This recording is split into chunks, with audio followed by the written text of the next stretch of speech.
Okay, we're going to get ready to start here. If I could have everybody please silence their cell phones, and we're going to hold all questions till the end, please. Thank you for coming to today's press conference. I'm going to start out with, first of all, my name's Captain Dave Zanaboni with Santa Barbara County Fire Department. The National Weather Service was unable to make it up here today because they're based out of Los Angeles or Oxnard and wasn't able to come in and have a representative. So they prepared a statement that they'd like me to read if I could. The intense rainfall last night was associated with a strong cold front. As the front moved into Montecito, it formed a line of strong storms that included some lightning strikes just offshore. Rainfall rates were unprecedented. The Carpinteria Fire Department has a rain gauge that recorded 0.54 inches in just 5 minutes and 8.86 inches in less than 15 minutes. Our thresholds for issuing a flash flood warning based on USGS guidance and historical information is set at a much lower rate of 0.20 inches in 15 minutes and 0.30 inches in 30 minutes. The intensity of the rain in a short duration has always been critical for debris flow activity. So even though rain totals may not seem like a big deal, 2 to 4 inches near the Thomas Fire, the quick downpours that occurred in less than 30 minutes created the damaging debris flows in Montecito and surrounding areas. The county area and forecast is for decreasing showers ending tonight. That's from the National Weather Service. At this time, I'd like to bring up Kevin Taylor. He's the Deputy Fire Chief for Montecito Fire District.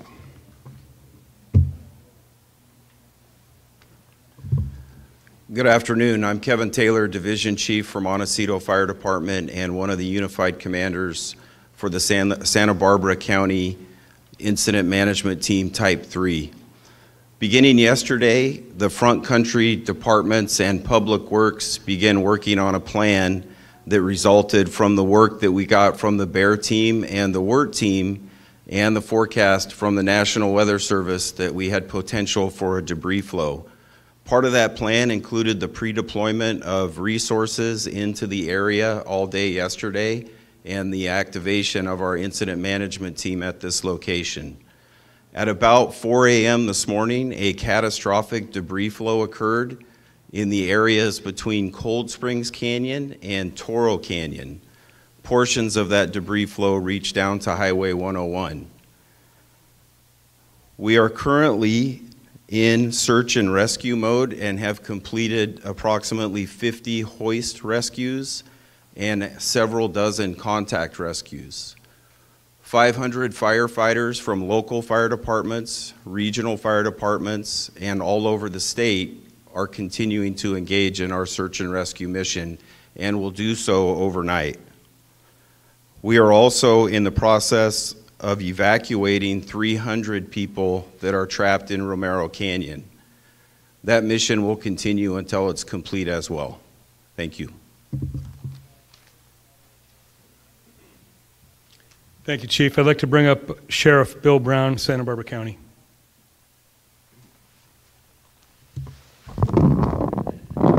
Thank you and good afternoon, ladies and gentlemen. Thank you for being here during this very somber day for Santa Barbara County. We are saddened to report that this incident so far has resulted in 13 confirmed fatalities as a result of the storm that came through our area last night and caused devastation in the Montecito area of the Thomas fire burn area.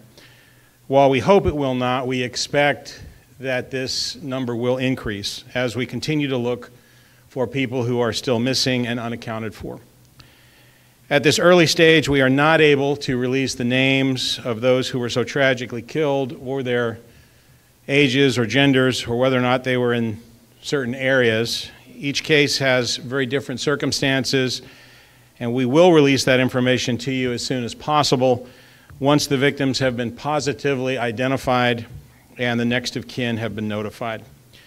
We appreciate your patience and your understanding as we go through this difficult process, and we ask for privacy and consideration for the loved ones of those who are receiving the worst news of their lives. Again, as we mentioned, we still have a group of people who are unaccounted for. We hope to find them safely, or at least some of them safely, and reunite them with their family and friends.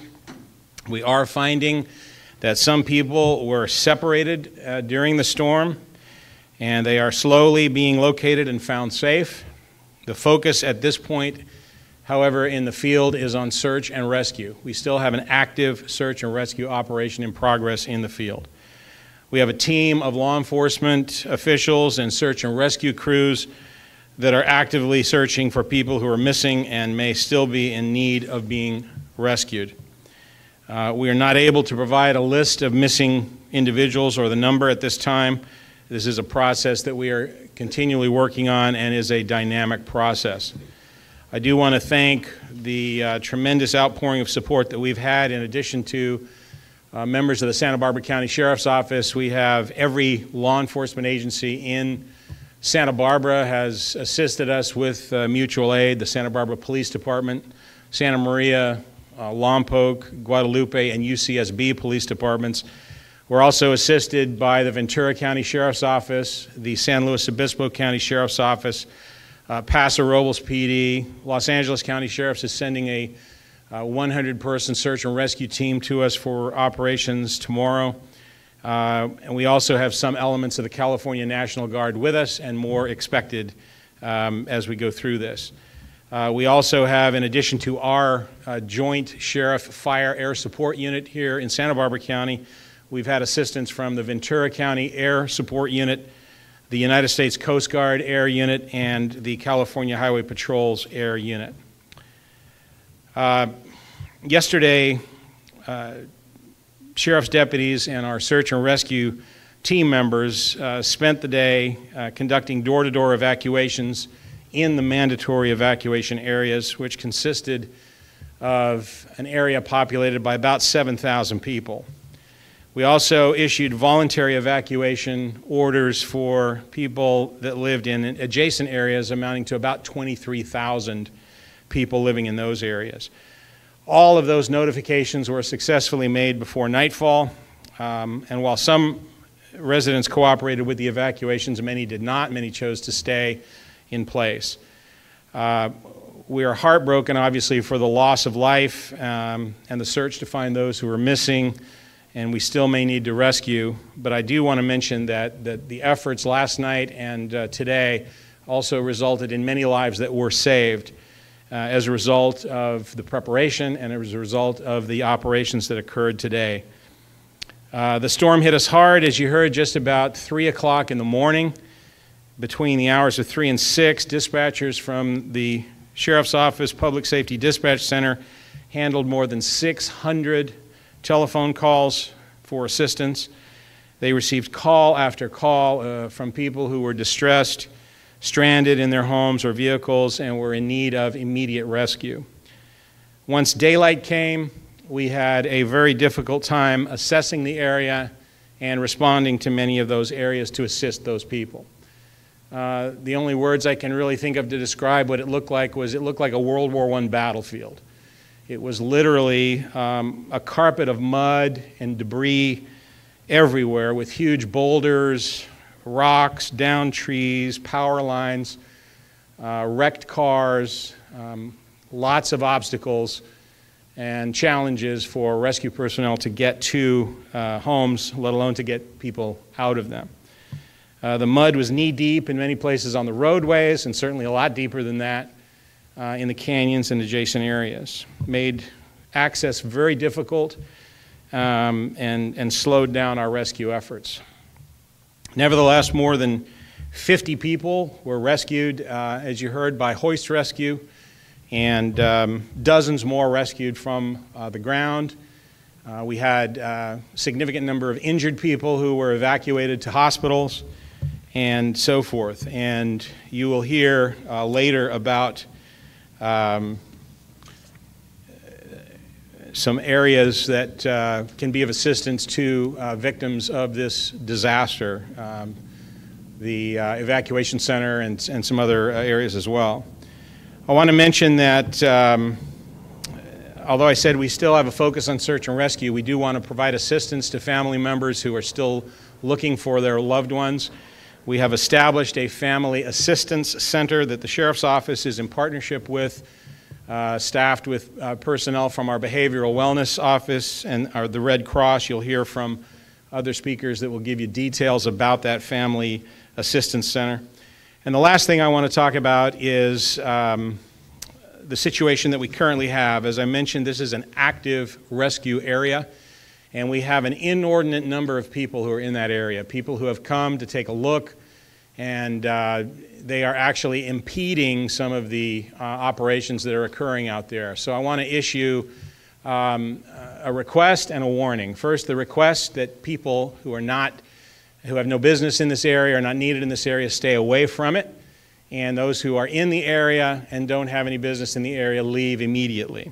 We will be declaring this zone a rescue zone and enforcing Penal Code Section 409.5, which requires that people, if they enter a rescue zone and are unauthorized, if they willfully and knowingly enter an area that is closed pursuant to this penal code section, they are violating the law. They're guilty of a misdemeanor, and the law will be enforced accordingly.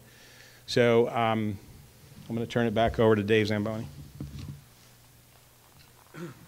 Thank you, Sheriff.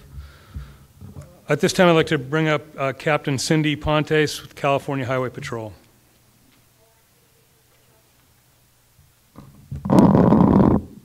Good afternoon. I'm Cindy Ponce. I'm the Santa Barbara, California Highway Patrol Captain. Currently, the 101 is shut down northbound at the 126 in Ventura County and also at Seacliff in Ventura County.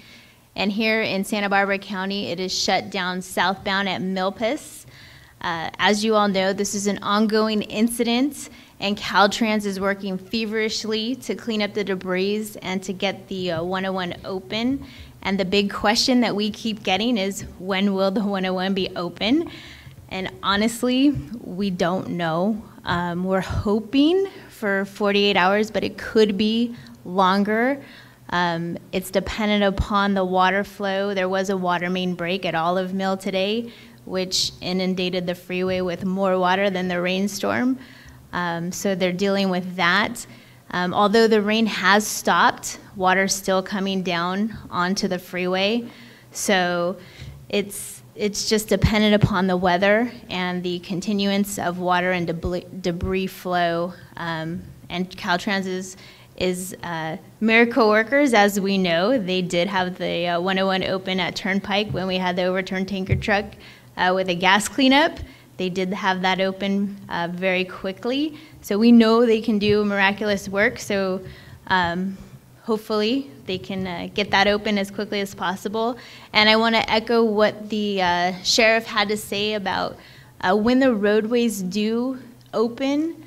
If you don't have business there, don't come down just to look and see what's going on, because you are impeding the work of the individuals who are trying to clean up the roadways and debris. And we just thank you for your continued patience and support as we go through this incident. Thank you very much.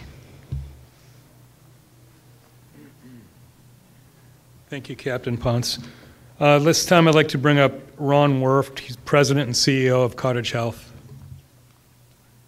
Thank you. Thank you very much. This is obviously a very difficult and challenging day for our whole community.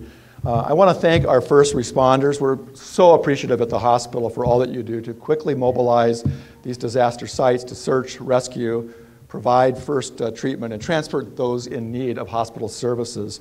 And I'm here to just give you a quick update on the team that's working in our hospitals. At 5:38 this morning, we made a decision to open the Incident Command Center at Santa Barbara Cottage Hospital and prepare for the day as our trauma response teams were activated, and we began receiving patients by helicopter and by ambulance.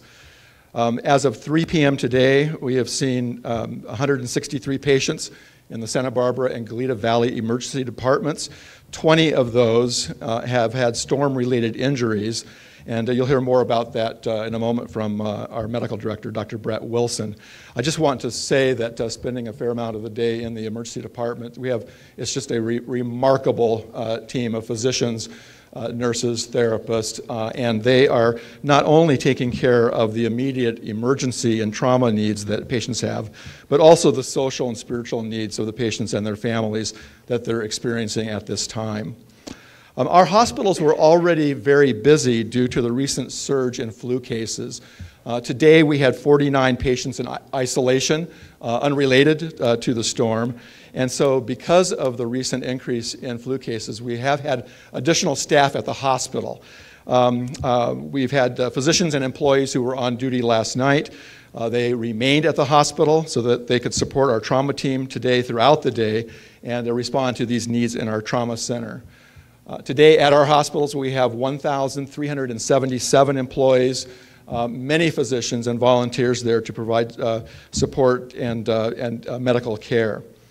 However, 260 of our employees were unable to report to work today because of the storm and the inability to get here because of road closures. 13% of our workforce lives in Ventura or Oxnard, and with the road closures, we've been putting efforts into place today to make sure we can get our workforce here tonight and tomorrow and get those who have worked 2 shifts or more, get them home. So we have just had great partnership with those who can help us find alternative transportation for our staff. Santa Barbara Airbus, Condor Express, Island Packers, Silver Air, all have volunteered and are working with us to make sure we can get the caregivers here and get those who are here the rest that they need. Also, local hotels have made themselves available to accommodate our staff who can't get home and need some rest. For tomorrow, we are contacting all patients who are scheduled for surgery in the main OR. We've reached all but one of those. 8 of those have canceled cases related to storm and transportation issues, but all of these cases will proceed, so we want the public to know that. And for all other patients who are scheduled for clinical procedures elsewhere in our hospitals, we are staffed, ready and prepared, and plan on continuing those procedures tomorrow. So if you, transportation permitting, please do proceed to get the care that you need at our hospitals. Thank you.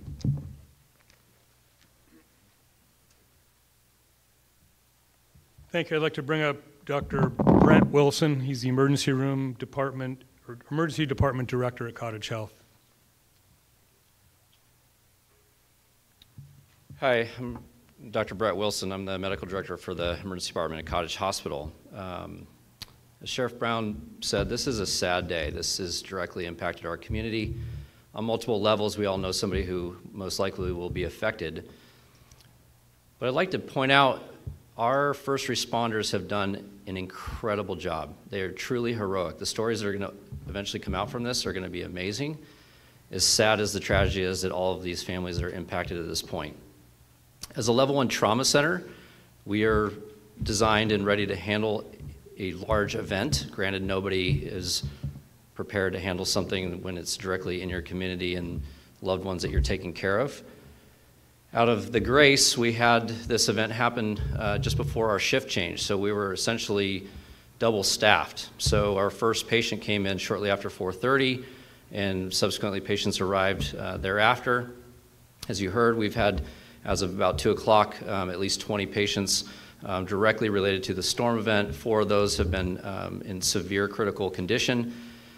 The concern at this time is search and rescue is now going to be finding people who are going to be in critical nature because of the exposure time as well as the dwell time. So I'm sure they'll speak to that. But that's our initial concern, is the people that are going to be coming in these next several hours, up to 12 hours, are going to be in significant harm's way. As Mr. Werft pointed out, we've been in a flu epidemic. Our numbers in this city, if you haven't been ill with it, you've known somebody who's been sick with it. So if we could also ask just for your guidance, if you're sick enough to come to the hospital, that's fine. We have other facilities. We have Goleta, we have San Ynez. But in this initial event, if you can give us some grace there to handle those that are truly injured and affected by this, that would be of big benefit, not only to the medical staff, but just to your own family and friends that are being treated. So with that, I'm going to leave it at that and questions later. Thank you very much. Thank you, Doctor. I'd like to bring up Tom Farum. He's a Deputy Director of the Santa Barbara County Flood Control. Good evening. My name is Tom Fayer. I'm Deputy Public Works Director. Over the last several weeks, we've been working feverishly to clear debris basins, and including up to last night with CAL FIRE strike teams, doing absolutely everything we could do in advance of the storm. As was previously noted, 86/100ths of an inch in 15 minutes is an unprecedented rainfall on any ground surface, much less a fire-burned watershed. As a result, the debris flows were best described as horrific. And now our job moving ahead will be to try to restore drainage back into the channels as soon as we can. It will be a long process. There is an enormous amount of debris, but we have to get our street network back open and get the water flowing back, because we will have more storms. It is January, and so we will be working feverishly in the future. Thank you, Tom. I'd like to bring up Kimberly Colley. She's the Executive Director of the American Red Cross.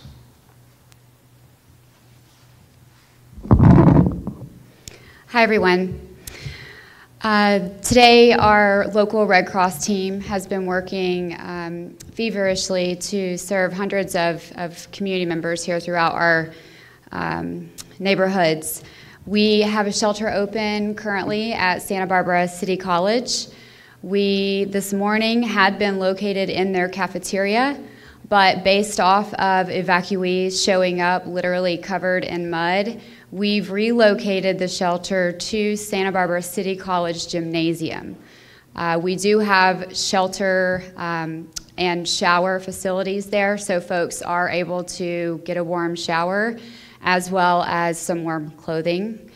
In addition to that, we're of course providing 3 hot meals a day, snacks, water, a variety of health services, spiritual care counseling, disaster mental health, as well as resources and referrals to other agencies. We've had plenty of capacity at this particular location at the gymnasium, so if evacuations were to expand, or if there are still folks who need to evacuate, please join us at Santa Barbara City College. We will be there as long as we're needed. In addition, we do have additional shelter sites on standby if conditions are to change. You can call 211 if you need to receive a ride, and they will either send a ride or call for an airlift to one of the shelter locations.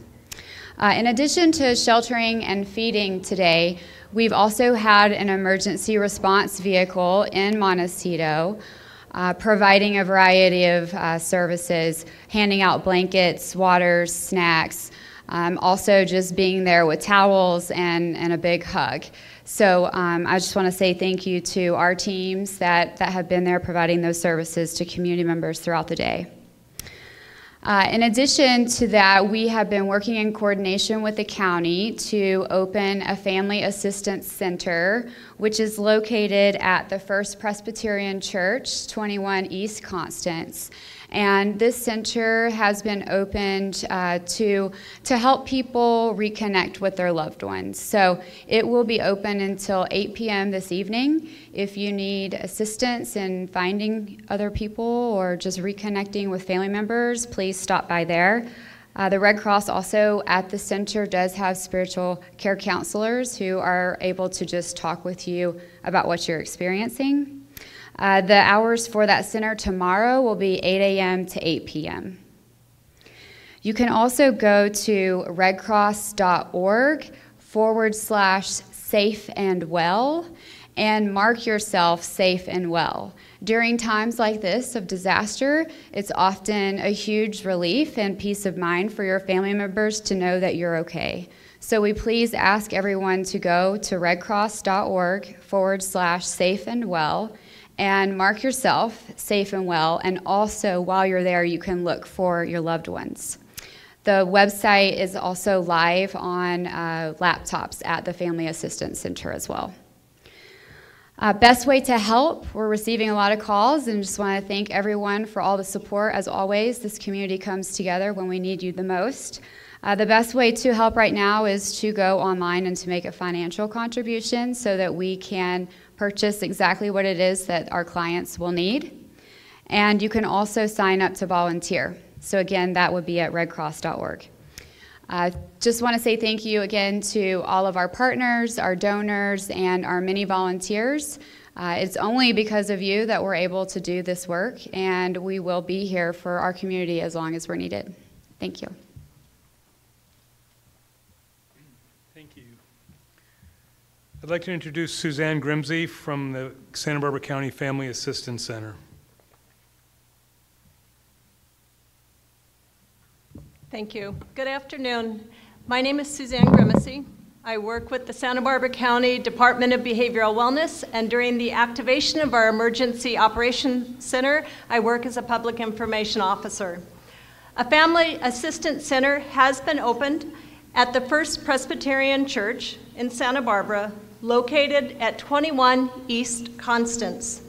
The center, as noted before me, is designed for people looking for assistance in finding friends and family who have been affected by the storm. The center is being staffed by Sheriff, Red Cross, Behavioral Wellness, Social Services, and the Public Health Department. We will be open until 8 p.m. tonight and from 8 a.m. until 8 p.m. tomorrow. The center can also be reached by phone at area code 805-364-1822. The Family Assistance Center has been designed for just that, a safe place where families can go to receive support and assistance. It has not been designed for the general public, and we ask that our general public and media please respect this place for the families during this difficult time. For information on storm-related information, the public can call 211. They can also call the information line to receive information on the fire, on the storm, on evacuation assistance information, transportation assistance, road closures, or to ask to speak with a counselor. The storm information line is 805-681-5542, or the public may text at 805-699-0195. Thank you very much. Thank you, Suzanne. This time I'd like to introduce Vondo Reynoso. She's the director of the Santa Barbara County Public Health Department.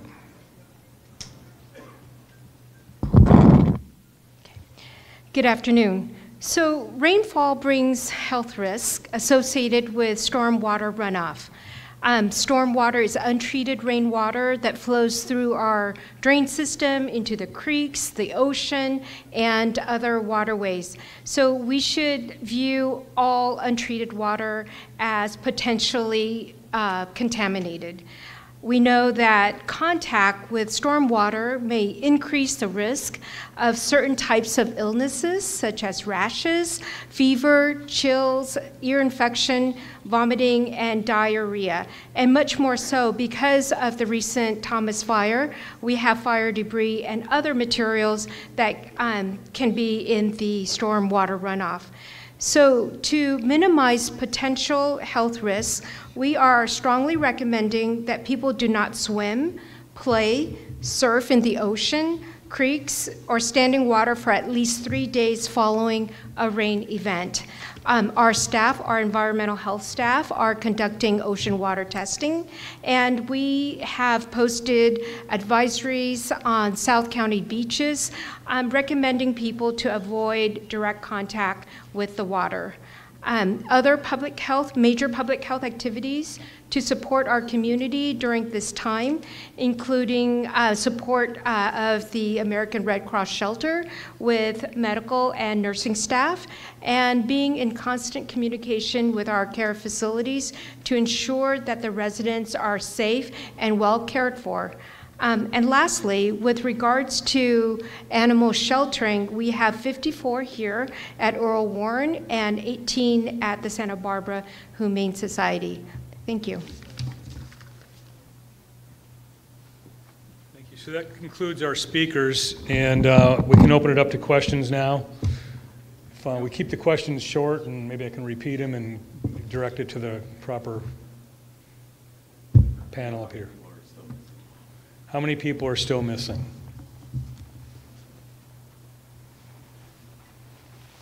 I don't have an exact number for you, but earlier today we had identified at least 24 people that were still outstanding.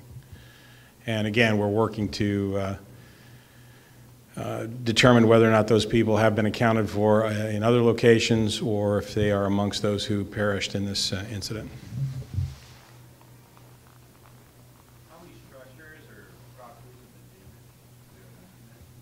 How many properties or structures have been damaged? Chief, would you like? So as you can imagine, in an incident of this size, scope, and complexity, we're still putting that information together. We're just barely 9 hours since the incident begun and still actively in search and rescue mode. So as that information becomes available from our damage assessment teams, we'll be sure to report up on it. Wondering what changes you anticipate in the evacuation orders and warnings? The question was about evacuation orders and warnings. We're actually going to be defining a different area, a disaster zone, or a zone that we're actually actively working at this point, which is not in the what would fit into the existing warning zones or one of our pre-designated zones. So we'll be getting that information together, and as we shift and transform from an active search and rescue operation to more of an operation where we're recovering and we're actually protecting property to a greater degree, we will do that. But right now, our assets are really focused more on determining if anyone is still alive in any of those structures that have been damaged. And we can't answer your question, but I can tell you that just from the word that I've received from deputies that were out there today, there's at least several dozen homes that have been either destroyed or severely damaged, and likely many other ones that are in areas that are as yet inaccessible. Just a quick follow-up, if I could, on evacuation. When you were doing that early this morning and last night, or yesterday, I guess, mostly, do you have a sense of the level of cooperation you got? You said earlier a lot of people did participate. Well, there certainly was a lot of cooperation with people who were trapped in their homes and wanted to be rescued. And in terms of the actual evacuation, right? The evacuation last night, there were a significant number of people that we couldn't contact. They either weren't home or had already left. Of those that we did contact, it was a number that it wasn't a huge majority that evacuated. There were a lot of people who chose not to evacuate and stayed in the area. What neighborhoods have you not been able to get to? Well, I think there's been a preliminary assessment probably of all neighborhoods, but there's, for us to conduct follow-up searches, and typically we will try to search any given area and any given residence 3 times that's been impacted. Once an initial check, a secondary follow-up, and then a more detailed check as we can. But there's a couple of areas where the roads themselves are still pretty inaccessible. There were areas, for example, during the rescue where they were hindered even from the air trying to rescue people because of the tree canopy that was in the area as well. You have another problem in that you have certain homes that have been pushed off their foundation and into creek bed areas and so forth. And as I said, we're in the process, if we haven't completed an assessment initially of every location, but we need to go back and start doing that second and that third assessment on those buildings. Follow-up question on that. I mean, if people are still trapped in their homes or apartments, do they shelter in place? Is there a way? We have received a number of calls and have been working throughout the day to get to people at specific addresses who've been able to contact us and that we know are there. Many of them are otherwise unharmed, and they're sheltering in place and waiting until such time as we can get to them and assist them. Obviously, the focus is to try to get to people who may be injured and not able to contact us and look to them. But we will be continuing operations tonight, the remainder of this day, tonight, and tomorrow to get as many of those people evacuated from their homes as possible. The evacuation zones, both mandatory and voluntary, were there mudslides and flash floods outside of that area? Yeah, I think it's safe to say that there was flooding and mudslides in all areas, in both the mandatory and the warning areas. So I guess my follow-up to that is, was that unexpected, and are those areas potentially where harm was done to property or people? This isn't an exact science in terms of, actually defining where something's going to happen. Obviously, a lot depends on Mother Nature and the magnitude of the rainfall, the magnitude of the mudslides, and so forth. And I think what was put together by a team of people, meteorologists, CAL FIRE, our Forest Service people, our firefighter, and personnel from the flood district and so forth, a best guess estimate as to where this was going to occur. And as it turns out, they were exactly right that this was going to hit. And as I've mentioned before, during the many fires that we've had, we do not take evacuation orders lightly in Santa Barbara County. If there's an evacuation order issued, it's because there is a serious threat to public safety. But it isn't possible, particularly in a situation like this, to define to the house or to the block or to the neighborhood where things are going to actually, what's going to actually be impacted. Can you tell us more about the 300 people trapped in the area? We have a group of people in Romero Canyon that are completely cut off, and they're otherwise safe as far as we know, but they are unable to get in and out of that area. And we are in the process of mounting an operation to evacuate them from that area by air. As far as these people that chose to stay, I mean, what did they say? Was this kind of fatigue after just weeks and weeks of evacuations because of the fire? I think there was a lot of frustration on the part of people who had been evacuated for a number of days during the fire, obviously, and nobody likes to be evacuated from their home. And I think the thought was that, this is probably not going to be a problem, but ultimately it obviously was. Has there been an assessment as to whether the majority of rescues and fatalities have occurred in the mandatory evacuation area versus? We're actually trying to determine if people are still alive right now and rescue them, not define where they actually were at this stage.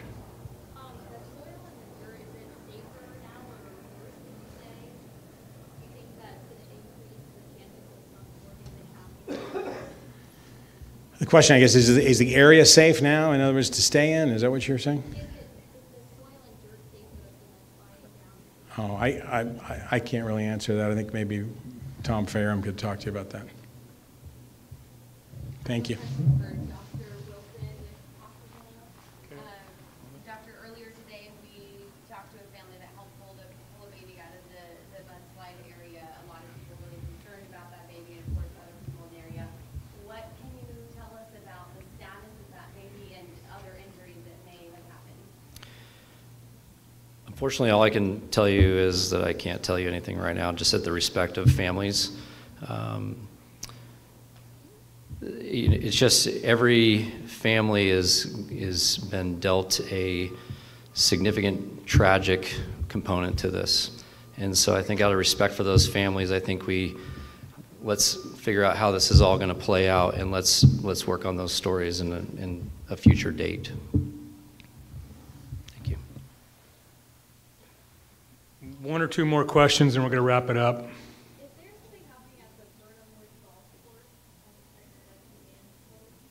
I can't answer that. Burnham Wood? The area in Burnham Wood is being utilized as a casualty collection point for those people that were not able to immediately evacuate from the area. So the people are taken that are injured or can't get back to Burnham Wood, and then we evacuate them from there.